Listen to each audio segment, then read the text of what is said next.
Welcome back. If you've hesitated to invest your money because it seems risky or complicated, this event may be for you. Real estate can really be rewarding and fun if you like to do it. Our next guest believes just that and wants to help others feel the same. Ron Breitenbach is joining us now with Triple RRR Investments. We're so glad to have you here today. Thank you so much. So you switched careers and then got into this business, into real estate. Why did you do that? I did. I was in aerospace, enjoyed building airplanes for a long time with my dad in my youth, but took on the career as an A&P mechanic. Worked for 14 years, day in and day out, wrenching and hammering things, and then my hands started aching really bad, so I had to go see the doctor, and he said, well, I think you need to hang it up because you're going to probably have to have carpal tunnel surgery. You've got 36% of nerve damage in the right wrist and 19 in the left.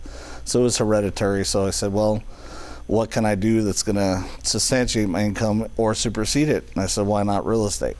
My dad had a rental when I was in high school, and grandfather always said, you can never go wrong with a piece of real estate. So, that's right. Yeah. So true, and it's rewarding in a lot of ways, I'm sure, too, Yes. right? Talk about what you've gotten from it and what you think others could, too. There are so many different strategies out there.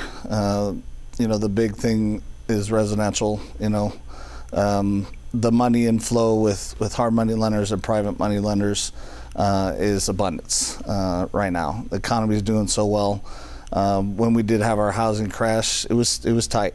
People were like holding on to their money. Yeah. Now it's more easier to do the fix and flip market. And sometimes it's better if you're prepared to start buying when that's happening in the market. Correct. When you have that downturn. So when did you start this, and when did you start seeing success happen for you? In 1997, I actually went out to a 3-day kind of like a boot camp in Texas. It kind of intrigued me, got to know kind of the lingo, what was going on. Just kept going with my career, but in 2010 I got my limited liability company up and going. So close to so many deals, making those millions, but didn't see true success until last summer.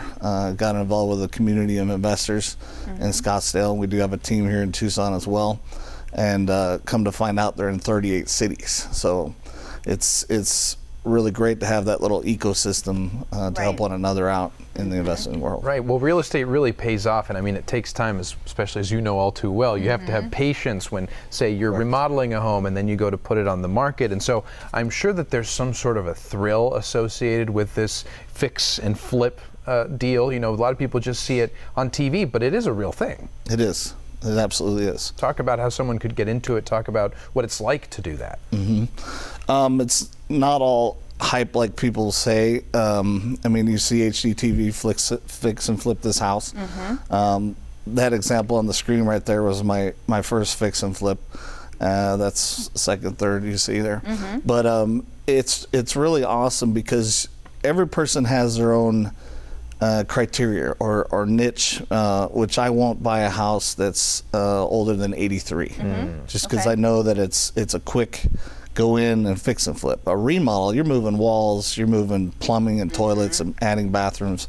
So I just do my best to get in and out in 45 to 60 days and get it back on the market. So that's one of your strategies then? Correct. You have other strategies that you can share with people that work for you? I do. The education company that I learned from teaches exit strategies. So when you find a deal, I always try and wholesale it first. If I can't wholesale, then I'm looking for private hard money to fix and flip it. If it doesn't sell in 4 to 6 months, another exit strategy is turn it into a rental or an Airbnb. Right. So Airbnb is a big option too. So it's a little bit of a safety net there. Correct. Yeah, and it's about bringing that value. And you have some events that are really going to help people sort of jumpstart their knowledge of this. So just briefly tell us what they can expect. So out of the events, I've had people come to me and say, do you coach or do you teach? And I said, I can, but wouldn't you like to learn from the 28 people that I learned from? And most people are like, yeah, that's a no-brainer. So at the events, you're going to see, hands-on, how many hours, how much participation. These are practitioner instructors. Everybody that does teach the real estate courses that you're going to see literally have to earn $1 million in what they teach. So that's the criteria. So a lot of safe risk there to learn from someone that's done it before. Right. All that experience is so valuable when you're Correct. getting into something like this. So let's talk real quickly about like how long it is and what people can expect in terms of commitment. I mean, you got to be all in, 100%. Good advice.